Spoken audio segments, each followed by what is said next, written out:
Lectura del libro de la sabiduría.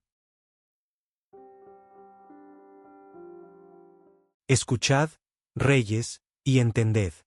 Aprended, gobernantes de los confines de la tierra.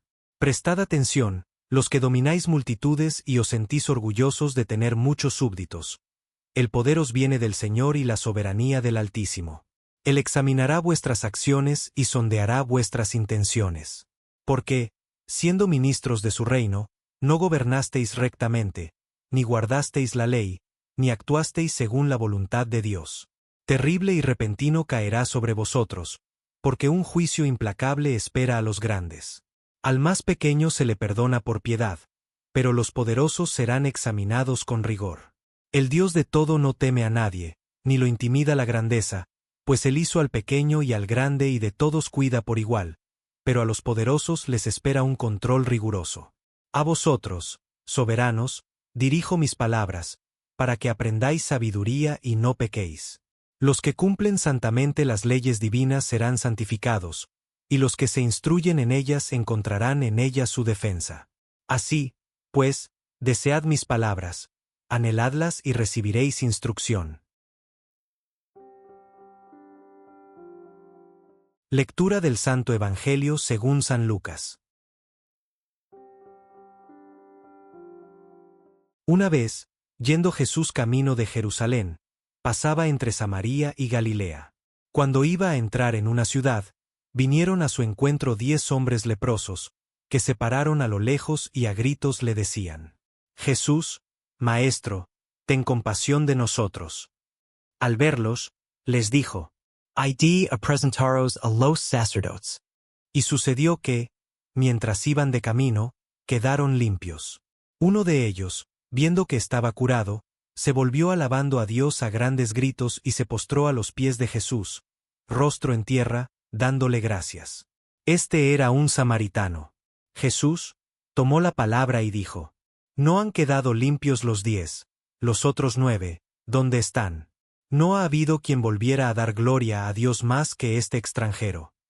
Y le dijo: Levántate, vete, tu fe te ha salvado.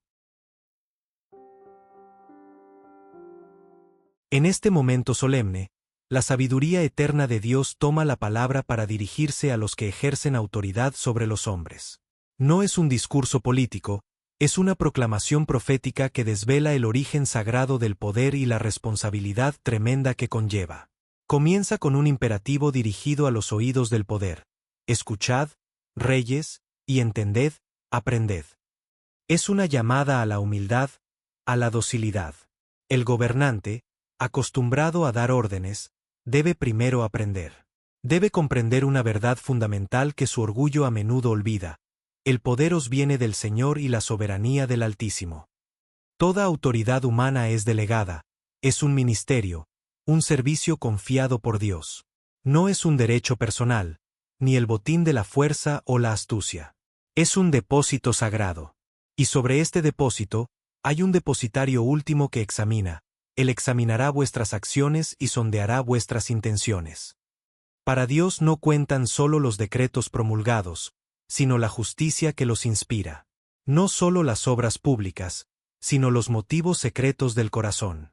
El juicio divino penetra más allá de la retórica y la apariencia, hasta la raíz de las decisiones. La acusación es grave y directa: siendo ministros de su reino, no gobernasteis rectamente. He aquí la esencia del pecado del poder: la traición al ministerio. No haber guardado la ley de Dios, que es ley de justicia y amor. No haber actuado conforme a su voluntad, que es el bien del pueblo, especialmente de los más pequeños. Han usado el poder recibido del Altísimo para fines contrarios a su corazón.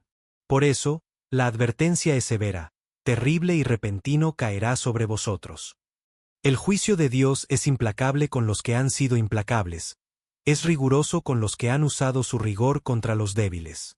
Y se establece un principio escalofriante de la justicia divina: al más pequeño se le perdona por piedad, pero los poderosos serán examinados con rigor. La misericordia se inclina con facilidad hacia el débil, el que no tiene influencia, el que es víctima. Pero a quien se le ha dado mucho poder, autoridad, recursos, se le pedirá mucho más. La cuenta que deben rendir es más estricta. Porque, como afirma la sabiduría, el Dios de todo no teme a nadie, ni lo intimida la grandeza. Los títulos humanos, los ejércitos, la riqueza, no impresionan al que creó de la nada todas las cosas. Él hizo al pequeño y al grande, y a todos cuida por igual. Su imparcialidad absoluta es el fundamento de un juicio justo. Entonces, la voz profética cambia de tono, de la denuncia a la exhortación paternal. A vosotros, soberanos, dirijo mis palabras, para que aprendáis sabiduría y no pequéis. No es un deseo de condena, sino una oferta de redención. Hay un camino, aprender sabiduría. La verdadera sabiduría no es astucia de estado, es el temor del Señor, es el conocimiento de su ley santa. Y se anuncia una promesa para el gobernante que se convierte. Los que cumplen santamente las leyes divinas serán santificados.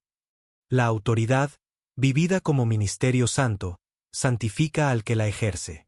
Y más aún, los que se instruyen en ellas encontrarán en ella su defensa. La ley de Dios no es una carga opresora, es un escudo, una fortaleza para el gobernante justo. Le protege de sus propias ambiciones y de la corrupción del poder. La exhortación final es un llamado al deseo más profundo. Así, pues, desead mis palabras, anheladlas y recibiréis instrucción. La sabiduría divina no se impone por la fuerza, se ofrece al que la anhela con corazón sincero. En el silencio de nuestra reflexión, contemplamos una escena que nos revela las profundidades del corazón humano y la anchura de la misericordia divina. Un grupo de 10 hombres, unidos por una desgracia común que los aísla del mundo, se encuentra con Jesús en los límites, entre Samaria y Galilea, en esa tierra de nadie que simboliza su propia condición de marginados. Estos 10 leprosos conocen su lugar. La ley los condena al distanciamiento. No se acercan, se paran a lo lejos. Pero desde esa lejanía física, elevan un grito unánime que atraviesa la distancia: Jesús, Maestro, ten compasión de nosotros. Es un clamor de desesperación, pero también de fe. Reconocen en el aún Maestro, a alguien con autoridad, y suplican compasión, no una limosna, sino una intervención que cambie su destino. La respuesta de Jesús es, en apariencia, extraña y exigente. No los toca, no pronuncia una palabra de curación instantánea. Les dice, id a presentaros a los sacerdotes. Es un mandato que requiere una fe audaz. Según la ley, solo el sacerdote podía certificar la curación y reintegrarlos a la sociedad. Jesús les pide que actúen como si ya estuvieran curados, que emprendan el camino de la obediencia confiando en que su palabra se cumplirá. Y sucedió que, mientras iban de camino, quedaron limpios.